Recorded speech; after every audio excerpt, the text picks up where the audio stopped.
nữa cũng nhớ sau cái chịu chặt tông chặt lý chặt to có một vị ơi muốn nên cứ nó cứ hậu nữa để nó mới lúc chặt tông này thế mà sau lại chặt tông đạn nó nữa mua rất là mua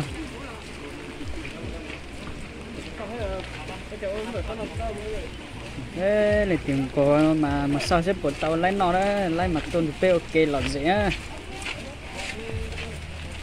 ơi bỏ mọi người xuống hết đi phút tiền một hình con nọ họ chặt tông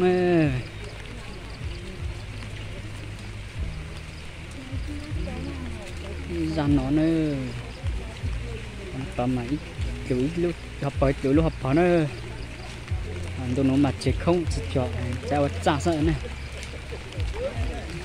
cho nó mà giải cương này cho nó mà phối như hao nữa mà vô chi phí được cho nó ra nó mà học cho này cho ốc đồ với là ốc chuối cho này mất trong cần tôi xe này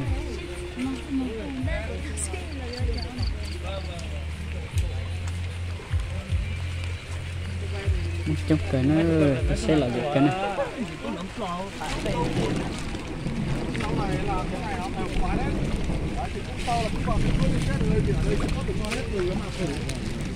nếu mà gia đình của mình ấy, là đông người lao động thì không cần phải sử dụng cái màng phủ, nhưng tuy nhiên thì sử dụng cái màng phủ này nó giảm bớt cái vấn đề là cái độ mất nước của cây đấy, và thứ hai nữa là tránh phải lao động vào đi làm cỏ nhiều đấy, thì cái tránh cái dành nặng đi làm cỏ thì nó sẽ dành cái thời gian để mình đi chăm sóc cái quả này nhiều hơn đấy. Đây bà con sẽ nhìn thấy này là từ cái tại sao mà lại có một cái hàng này bỏ không mà bên này lại trồng và bên này lại bỏ không, thì sau khi cái hàng này là mình bỏ không này để là mình trồng lúa sau đấy, còn bên này mình trồng sau này mình lại cho đất bên này nghỉ thì nó lại bỏ không thì lại sang bên đấy trồng bên này đấy. Thế thì cái hệ thống tưới là đây sử dụng bằng hết hoàn toàn là hệ thống tưới tự động nha, tưới nhỏ giọt, tức là cái ống này ra đây là nó có từng cái chip led, từng chip nhỏ nhỏ này đấy, nó sẽ tưới nhỏ giọt từng giọt một, thì để đảm bảo ra cái cây này mà nhiều nước quá nó không bị úng cái chết nhá, và nó chỉ có đảm bảo được cái lượng nước nó vừa phải thôi. Đúng rồi, chia bớt một số mời các bà con vào lớn. Một số các bác đi vào trong này xong với hiện nay ở đây kỹ thuật ở đây là rất nhiều. Cho nên các bác cần hỏi những cái vấn đề gì thì là các bác cứ hỏi. Chứ còn sau này tí nữa bọn em sẽ trao đổi về vấn đề cả cái sản lượng. Đấy.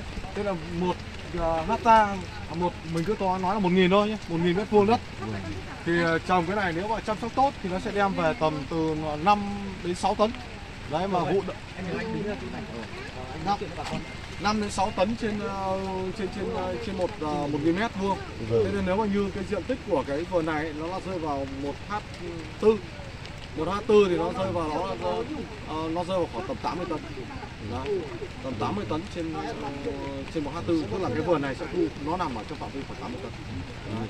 Thì nếu mà 80 tấn mà trên cái giá như thời điểm này đang thu mua của dân ấy đang rơi vào là 7.000 đồng một cân.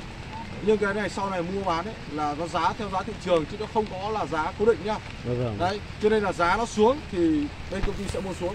Giá nó lên có thể nó lên đến thời điểm như năm ngoái là bên công ty đã mua đến giá đến 20.000 đồng một cân. Đấy, mà 20.000 đồng một cân thì mới một quả bí này nó tương đương với 40.000 nữa. Đúng rồi. Đấy, cho nên là vậy là từ cái thời điểm mà từ bây giờ cho đến cuối năm là nó sẽ đem lại cái hiệu quả kinh tế của cây bí này rất cao, bởi vì cái giá cuối năm này là bí lúc nào cũng cao. Thì đây cũng là một cái cơ hội để cho bà con nhìn thấy.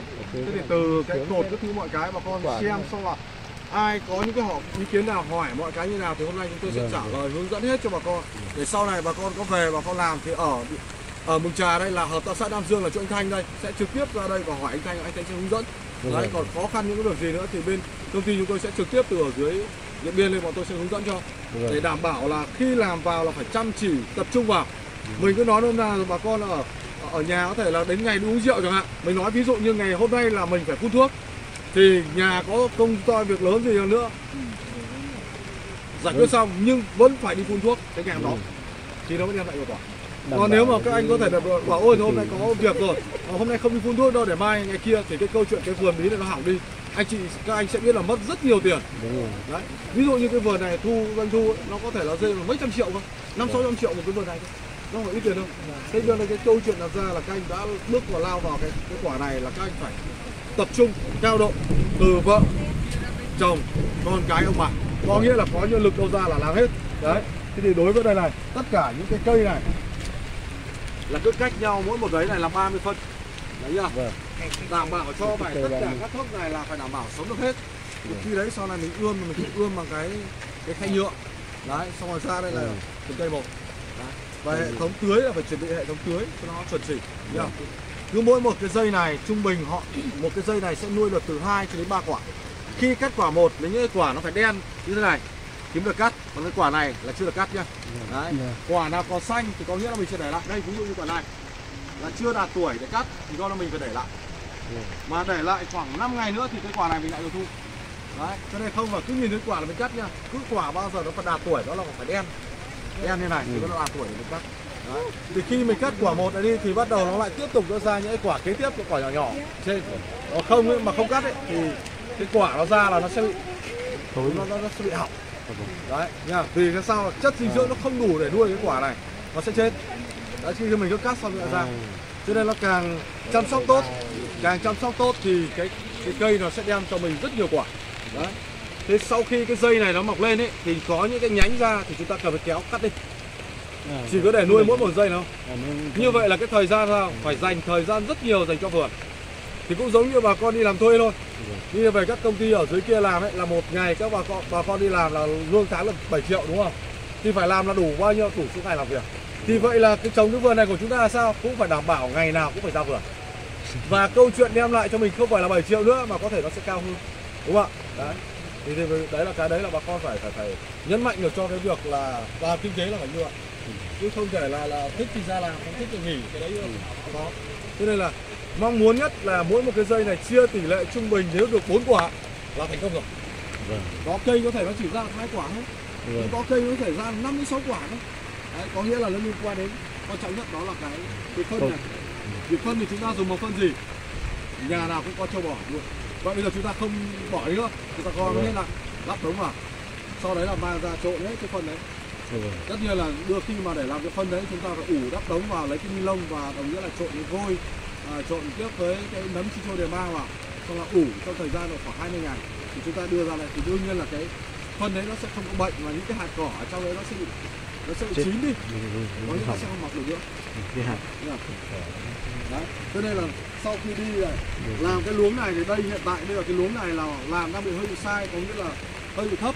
Thì sau này bà con mình làm ấy, là bà con mình phải cho cái luống này cao lên, cao được khoảng tầm 35 đến 40 phân là tốt nhất để cho nó liên quan ra thoát hệ thống con nước. Đấy, kể cả sau này làm giàn thì cũng bà con cũng nhìn thấy đây là cái đường đi đúng không ạ? Thế thì bây giờ khi mà đi chúng ta thu hoạch từ đây nó khá là ra đường nó tiện. Nhưng mà ví dụ như làm như bên kia là đang bị sai, có nghĩa là cái đường thu hoạch ở bên kia nó rất khó khăn. Đấy, cho nên là bà con cũng nhớ là phải làm một cái đường đi như thế nào để thu hoạch nó dễ, bởi vì cái này nó vận chuyển là rất mất nhiều thời công. Đấy, cho nên là cứ không đẩy ra ngoài đường cái là mình lên đường luôn. Thế còn về cái cước làm ở đây làm như thế này thì cái hiệu quả nó rẻ tiền hơn, coi như nếu bà con mà có tre thì bà con có thể rác tre lên cũng được.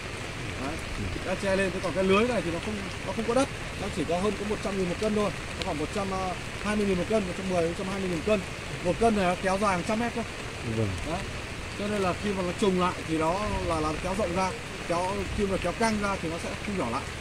Đấy, như vậy là mình sẽ tự điều chỉnh, còn lấy cái dây điện thoại thì tất cả những cái vật tư cái thứ là ở đây cho các xã đây là sẽ cung cấp được đủ hết để bà con làm. Nhưng tất nhiên thì trong vấn đề làm đấy sau này là sẽ kết hợp cùng với anh Thanh. Nói chung là trồng các loại cây mà bây giờ là từ trước giờ bà con mình trồng ấy là không biết bán ở đâu. Thì bây giờ ở đây là liên kết vào đây là chúng tôi đầu ra là chúng tôi mua cho hết. Đấy, là bên chúng tôi sẽ thu mua hết, không phải lo. Chúng tôi sẽ phân loại hết ra loại 1, loại 2, loại 3. Đấy. Thế đây là chúng tôi sẽ chỉ luôn cho này. Ở đây. Đây cho bà con đi xem.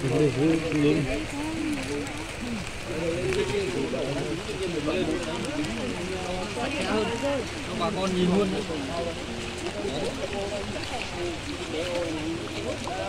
Nhớ vậy hả ta họ cho nó chè trầu lửa sau tận ấy họ. Hai giờ hai chút to hai xe chút to đấy. Có sự khác của nhiều nhất như đang nghĩ ra rồi. Vừa ăn không? Đấy, vòng lên trên này đi. Nuôi những quả này nó không đem lại giá trị, nó không đem lại tiền cho mình. Cho nên quả mà xấu nó cắt đi.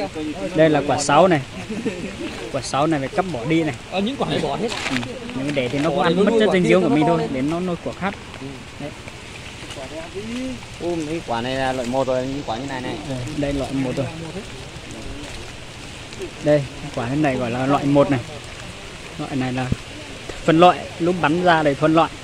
Loại 1 giá khác, loại 2 giá khác, loại 3 giá lại khác.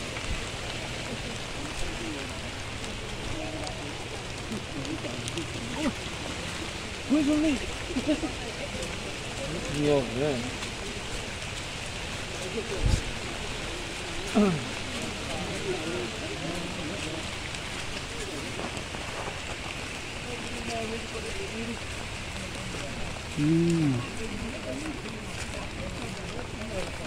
Còn nó đọc cửa không gì nữa.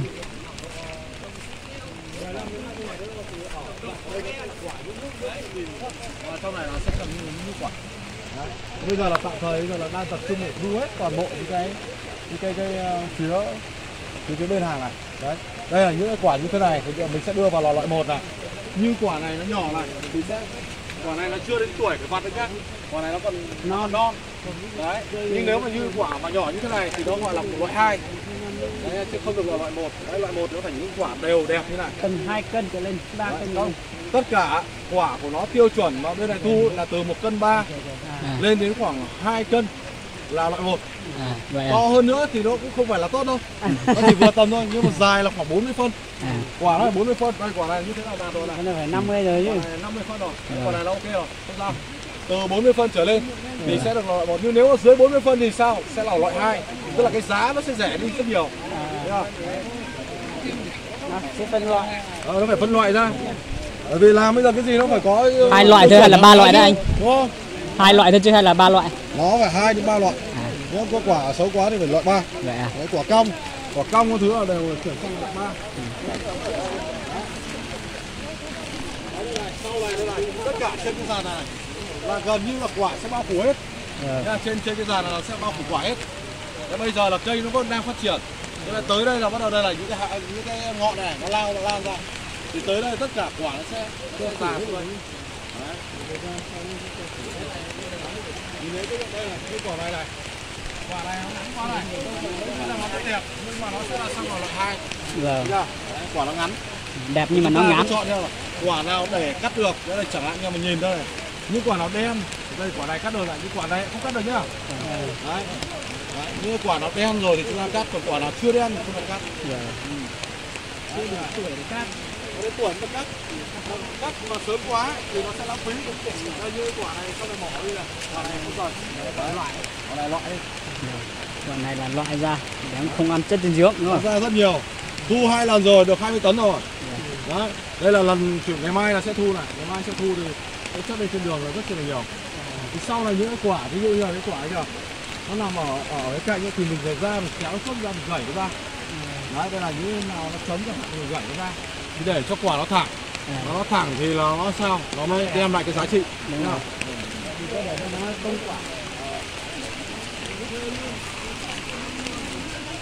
Bà con nó phải đi tham quan những đó. Có vấn đề gì cần hỏi những gì bên mình sẽ có cho kỹ thuật hướng dẫn chỉ bảo cho bà con tại sao những luống này phải làm sai. Những cái hàng này là cố cách nhau nó phải từ 2,5 mét nhá. 2,5 mét đến 2,8 mét.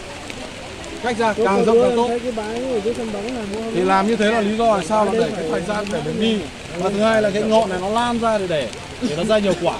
Còn nếu mà mình để gần quá thì nó sẽ không ra nhiều quả.